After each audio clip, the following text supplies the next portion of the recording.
तो संस्कृत भाषा का ये पहला पाठ है। इस पाठ के अंदर एक कहानी दी हुई है जिसमें कि एक संदेश छिपा हुआ है। तो आइए कहानी की शुरुआत करते हैं। तो पाठ में बताया गया है कि किसी गांव में एक रामधन नाम का व्यक्ति रहता था जो कि किसान था।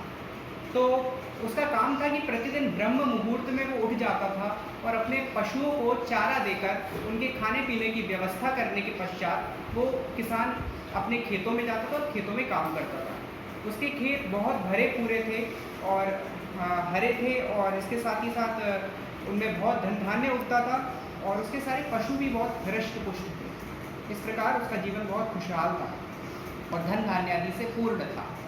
और इसके साथ ही साथ उसी गांव में एक धनवान धर्मराज नाम का व्यक्ति भी रहता था जो कि अपनी पैतृक संपत्ति से धनवान हुआ था। रामधन और धनराज के बीच अंतर यही था कि रामधन जो था वो अपनी मेहनत के बल पर, अपने परिश्रम के बल पर इस संपत्ति को पाया था और धनवान जो धर्मराज था उसने अपनी पैतृक संपत्ति के बल पर ये सब अर्जित किया था। यानी कि उसने परिश्रम की उसको कभी आदत नहीं पड़ी थी। लेकिन इसके विपरीत रामधन जो था बहुत मेहनती था। तो धर्मराज ने ये सारा अपनी पैतृक संपत्ति से पाया था और उसके घर पे कई सेवक थे और उन सेवकों के कार्य करने से ही उसका जीवन यापन चलता था। यानी कि पशुओं की सारी देखभाल उसके सेवक करते, खेत में सारा काम उसके सेवक करते। वो कुछ भी कर्म नहीं करता था, सारा काम सेवकों के ऊपर छोड़ देता था। तो सेवक सारा कर्म करते थे। तो उसके तुलना अगर की जाए तो रामधन के जो पशु थे बहुत हृष्ट पुष्ट थे, उसका खेत बहुत धन धान्य से पूर्ण था। जबकि धर्मराज का काम जो था बहुत बेकार था क्योंकि उसने सारा काम सेवकों के ऊपर छोड़ा था, इसलिए उसके पशु भी बहुत दुर्बल थे और उसका खेत भी धन धान्य से रहित था। इतना ज़्यादा उसमें पैदावार नहीं होती थी क्योंकि वो सेवकों पर निर्भर था, आश्रित था। तो कहानी इससे आगे बढ़ती है। तो एक बार दोनों मित्र मिलते हैं, रामधन और धर्मराज। जब दोनों की मुलाकात होती है तो उस मुलाकात में लगता है कि धर्मराज काफ़ी चिंतित है और रामधन उससे पूछता है कि क्या कारण है मित्र कि तुम इतने चिंतित हो। तो धर्मराज सारा कारण बताता है, कहता है कि मेरे जो पशु हैं वो भी बहुत दुर्बल हैं और इसके साथ ही साथ मेरे खेतों में भी अच्छे से फसल नहीं उगती है, तो क्या करूँ मैं। जब ये बात रामधन सुनता है तो उसे सारा कारण समझ में आ जाता है कि क्या परेशानी है। क्योंकि वो जानता है कि पैतृक संपत्ति के बल पर ये सारे काम कर रहा है और सेवकों पर निर्भर है, आश्रित है। खुद तो कोई काम करता नहीं है, खुद तो बिल्कुल देखता नहीं है, जबकि मैं जो हूँ मेहनत से सारा काम करता हूँ। तो सोचता है कि क्या इसको समझाना चाहिए। तो बोलता है कि मित्र मेरे पास एक उपाय है और मैं ये उपाय तुम्हें बताता हूँ। तो एक मैं तुम्हें सिद्धि मंत्र बताता हूँ। वो कहता है कि तुम जानते हो कि मैं इतना धनवान क्यों हूँ और मेरे खेत इतने अच्छे क्यों हैं, इतने हृष्ट पुष्ट मेरे बैल और गायें क्यों हैं, भैंसें क्यों हैं। इसके पीछे कारण ये है कि मुझे एक महात्मा मिले थे जिन्होंने मुझे एक सिद्धि का मंत्र दिया। अगर तुम चाहो तो मैं ये मंत्र तुम्हें भी बता देता हूँ, इसका अनुष्ठान तुम करना, मैं तुम्हें महात्मा से मिलवा दूँगा। तो धर्मराज ये सुन के बहुत खुश हो जाता है और धर्मराज बोलता है कि ठीक है मित्र, मुझे वो सिद्धि मंत्र बताओ और मुझे उसका अनुष्ठान बताओ और मुझे महात्मा से मिलवाओ।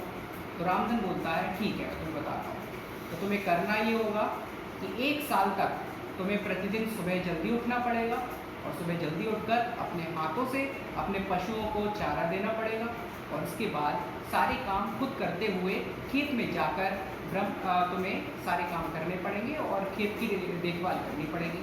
इस तरीके से तुम खेत की सारी देखभाल करोगे, पशुओं को दाना दोगे, चारा दोगे और पशुओं की देखभाल करोगे, ब्रह्म मुहूर्त में उठोगे। ऐसा तुम 1 साल तक लगातार करो और 1 साल तक लगातार इस प्रकार इस नियम का पारायण करने से मैं तुम्हें उन महात्मा से मिलवाऊंगा और तुम्हारे उस मंत्र की सिद्धि हो जाएगी। इस प्रकार से बोलता है और इसके बाद धर्मराज काफ़ी खुश हो जाता है। वो कहता है कि ये तो मेरे मंत्र के लिए इन्होंने पारायण बताया, इसको मैं प्रतिदिन करूँगा।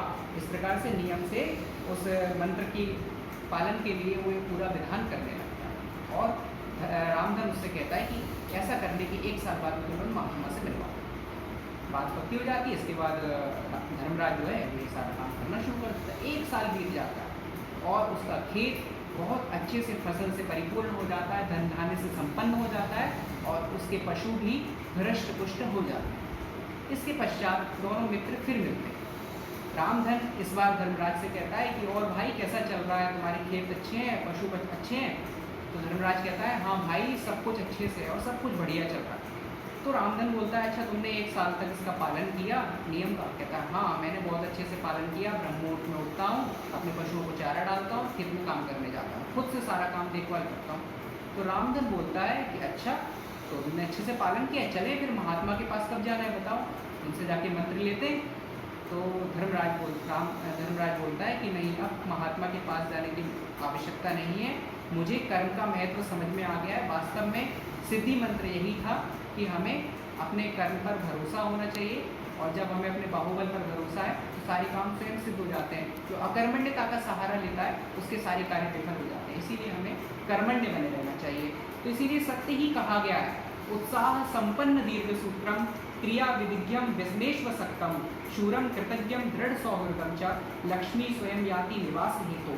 जो उत्साह से संपन्न रहता है, आलस का परित्याग करता है और अपनी क्रिया विधि में लगा रहता है, व्यसनों को छोड़ देता है और शूरवीर होता है, कृतज्ञ होता है, दृढ़ता से परिपूर्ण होता है, लक्ष्मी स्वयं उसके घर में निवास करती है। इस तरह से ये पाठ संपूर्ण।